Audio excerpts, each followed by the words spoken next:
당신들의 자녀를 기르이다 하고 그들을 강복한 말로 위로하였더라. 아멘. 오늘 주신 창세기 마지막 장에서 하나님은 요셉의 형제들의 마음을 치유해 주시고 또 그들의 죄를 용서해 주시며 이제 믿음으로 그들의 관계를 회복해 주셨습니다. 그동안 함께 창세기를 통독하면서 하나님이 맺어주신 이 특별한 또 값진 언약과 또 축복 속에서 이 살아온 이 신앙의 아버지들을 다시 한번 저희는 확인하는 시간이 되었습니다. 아브라함과 이삭, 또 야곱과 요셉, 그들의 믿음과 삶 속에서 하나님은 처음부터 끝까지 은혜와 축복으로 그들을 인도해 주셨고 보살펴 주셨습니다. 이처럼 구약의 믿음의 아버지들은 고난 속에서도 하나님의 섭리와 또 그분의 선하심으로 용서를 받으며 또 그분을 신뢰하며 믿음으로 순종하며 하나님을 의지하며 나아갔다는 점을 저는 확인할 수 있었습니다. 본문은 앞서 1절부터 14절에서 이 야곱이 하나님의 곁으로 부르심을 받게 되며 그의 자녀들은 이 아버지의 장례를 준비하는 모습을 보게 됩니다. 어제 함께 묵상한 49장에서 야곱은 마지막까지 하나님께서 약속하신 가나안 땅을 소망하며 또 믿음으로 이제 그는 인생을 맞이하게 됩니다. 또한 야곱의 소원대로 이제 가나안으로 이동하기 전에 이제 요셉은 이제 자신이 애굽에 소속되어 있는 신분이기에 바로 왕에게 허락을 받고 또 애굽의 방식대로 그 시신을 이제 방부 처리한 후 이제 막벨라 굴이라는 곳에서 장사를 치르게 됩니다. 요셉과 그의 형제들은 7일간 아버지의 죽음을 애통하며 또 야곱의 믿음의 선조들이 계신 가나안 땅으로 이제 들어가길 이제 모시길 준비를 합니다. 저희들 또한 야곱의 이 장례 절차를 이제 준비하는 과정에서 이제 마지막까지 하나님의 약속을 소망하며 또 참된 신앙인의 삶을 이제 요셉의 모습을 통해서 이제 배우게 됩니다. 하나님이 약속해 주신 죽음 이후에 찾아오는 이 새로운 인생을 살아가기 바라며 슬픔보다 기쁘고 설레이는 마음으로 준비하는 믿음을 저희는 오늘 이 야곱의 장례 절차를 통해서도 배워야 합니다. 또 오늘 본문 15절에서 이 요셉의 형제들은 이제 아버지의 이제 죽음 이후 이제 자신들이 요셉에게 저지른 이제 모든 죄를 인정하게 되며 또 두려워하게 되는 모습을 볼 수 있습니다. 그들이 걱정한 것은 정의였고 또 애굽에서 높은 지위와 명성을 가진 요셉이기에 확실히 그들은 이제 보복을 당할 거라는 이제 생각으로 믿고 두려워하고 있었습니다. 하지만 16절부터 18절에서 이제 요셉의 형제들은 그를 먼저 찾아가 이제 그들의 죄를 용서해 달라고 이제 당부하고 또 솔직히 이 부분에서 야곱의 마지막 유언과 예언 중에서 그런 부탁을 찾아볼 수는 없지만 아마도 요셉의 형제들은 그에게 진 큰 죄가 있었기 때문에 또 그 자비를 구할 생각으로 이제 거짓말로 이렇게 사죄하는 모습을 이제 볼 수 있다고 생각 들었습니다. 그런 요셉은 형제들의 이 용서와 부탁에 이제 그들이 죄책감과 이제 두려움으로 이제 떨고 있는 그들의 마음을 이해하며 같이 눈물을 흘리게 됩니다. 그들에게 요셉은 이렇게 말씀을 전합니다. 두려워하지 말며 하나님은 그 죄악의 선으로 바꾸셔서 오늘과 같이 많은 백성의 생명을 구원하게 하셨다고 그의 형제들에게 다시 한번 배려하며 또 생각하며 말을 전해줍니다. 이처럼 요셉의 형제들은 과거에 자신들이 저지른 죄를 여전히 마음에 품고 있었고 또 그들의 죄책감으로 인해 그들이 사로잡혀 두려워하는 모습을 이제 알고 있었습니다.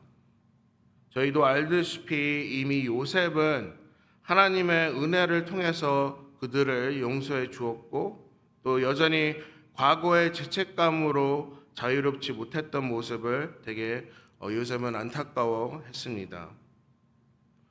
저희들 또한 삶 속에서 또 지은 죄에서 회개하지 못하며 또 계속해서 걱정과 두려움에 빠져 이제 고민하게 되는 일들이 종종 생기게 됩니다.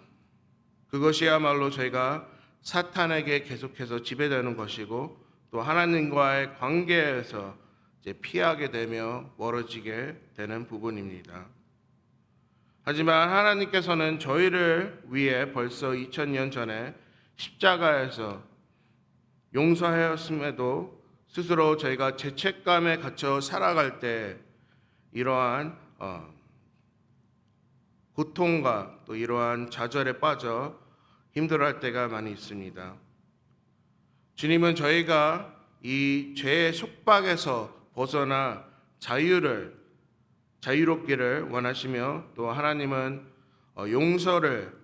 하나님의 용서를 믿고 그 사랑을 통해 저희가 새 생명을 얻었다는 그 믿음으로 또 그 마음으로 살아가길 이제 원하십니다.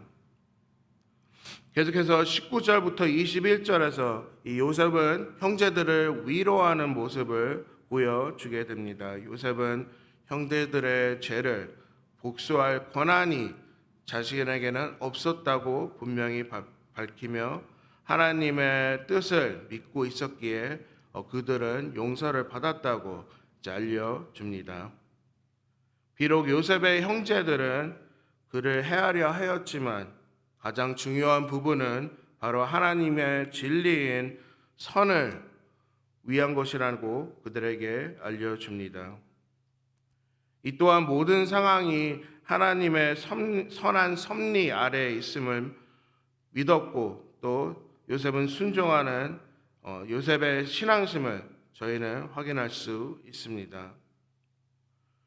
저희들의 삶 속에서 만나는 여러 가지의 고난과 또 슬픔 또한 하나님의 섭리와 계획 안에 있기에 저희들은 하나님의 뜻을 신뢰하고 또 어려움이 당할 때에도 하나님이 그 상황을 선으로 바꿔주실 것을 전적으로 믿고 따라가야 합니다. 주 그리스도의 십자가란 여기서 아는 이 용서의 의미이고 또 하나님의 섭리 안에 모든 것을 받아주시며 용서해 주시고 또 치유해 주신다는 것을 저희를 오늘 말씀을 통해서 저에게 전해 주십니다.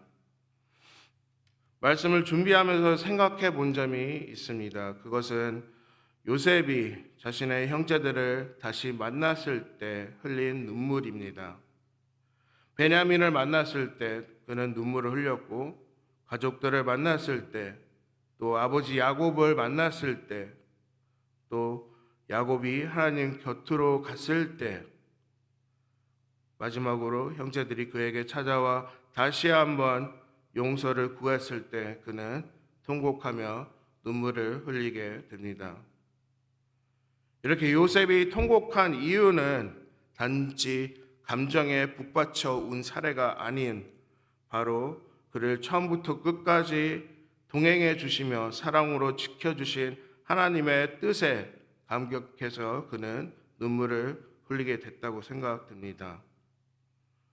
저희들 또한 주변에서 일어나는 많은 일들로 통해 눈물과 고통을 받을지라도 하나님은 항상 저의 마음을 잘 알고 계시고 또 저의 슬픔을 기쁨으로 변화시켜 주신다는 것을 저희는 믿어야 합니다.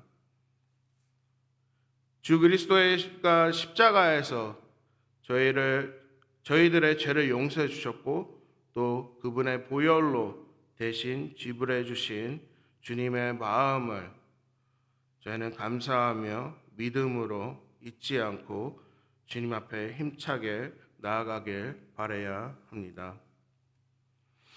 말씀을 정리합니다. 오늘 주신 창세기 마지막 장에서 하나님은 요셉의 형제들의 죄를 용서해 주시며 또 그들의 망가진 또 상처받은 관계를 회복해 주셨고 또 그들을 통해서 하나님께서 더 크신 구원의 계획을 약속해 주셨습니다.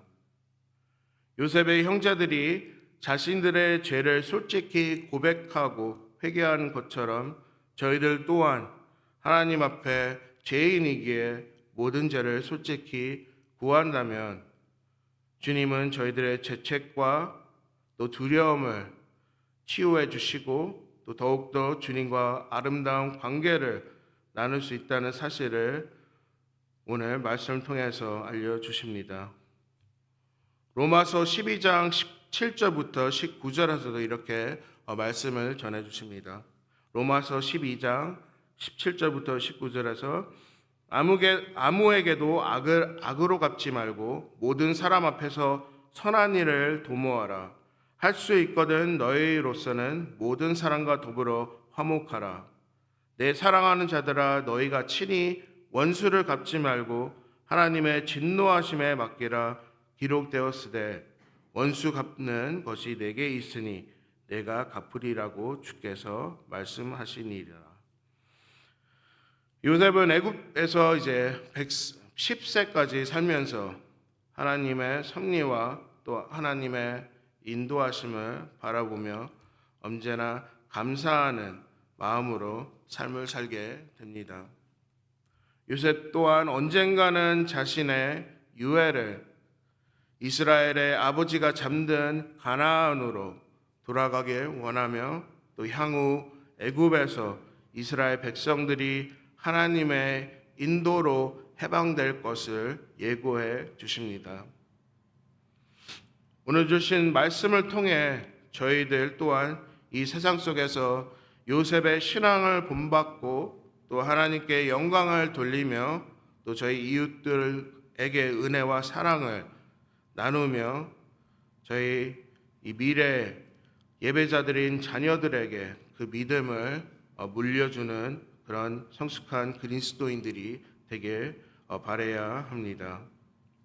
그러기에 오늘도 저희들의 인생을 주도해 주시고 또 늘 항상 그분의 손길로 동행해 주시는 부분에 저는 감사와 회개 기도드리며 또 주님과 함께 승리하는 오늘 하루가 되기를 기도와 응원 보내드립니다.